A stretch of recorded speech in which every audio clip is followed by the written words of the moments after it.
ძალიან გთხოვთ, სუსტი ნებისყოფის ადამიანები მოარიდეთ ეკრანებს. აი ზუსტად ასეთი ჩიზკეიქის რეცეპტით მოვედი. ცოტა შოქში მე თვითონაც რომ დავრჩი ისეთია. თან ერთი ისტორია გამახსენდა, როგორ მოვამზადე პირველად ჩიზკეიქი ბავშვის დაბადების დღეზე ტორტის ნაცვლად. 2 კილო კრემყოლი ფაქტიურად მთლიანად ჩემი შესაჭმელი გახდა. მაშინ დიდად არც სხობა მეხერხებოდა, არც ინგრედიენტების ფასებს არ ვუყურებდი. ძალიან ჭკვიანი მეგონა თავი რომ ტორტის ნაცვლად ჩიზკეიქი წავიღე დაბადების დღეზე. ალბათ წარმოგიდგენიათ იქ რა მოხდებოდა. ბავშვებს კი არა, ჩემი ძმას როცა გავაცინჯე ჩემი მომზადებული ჩიზკეიქი თევზის გემო აქვსო, ასე მითხრა. არა და საკონდიტრო კურსებს რომ გავდიოდი, მაშინ მოვამზადეთ ის ჩიზკეიქი მარილიანი კარამელით. მოკლედ, მთავარია ინგრედიენტები შეიძინოთ ბიუჯეტურ მაღაზიაში. როგორც არის ორი ნაბიჯი, სადაც ფაქტიურად მუდმივად ფასდაკლება აქვს მაღალი ხარისხის კარაქს, ნაღებს, კრემყოლს და სხვა დანარჩენს. ეს არ დამავიწყდეს. გაყინული კენკრა ვიშოვე. რა თქმა უნდა, ორ ნაბიჯში და რა თქმა უნდა, ბიუჯეტურ ფასად. იმიტომ რომ მარწყვი 24 ლარი ღირს ბაზარში. მოკლედ, სანამ ჩვენი ჩიზკეიქი ცხვება,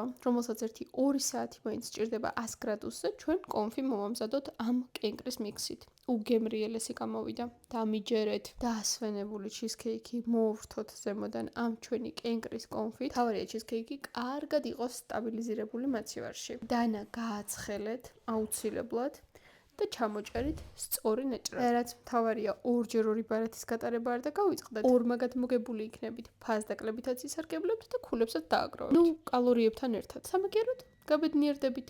უგემრიელესია.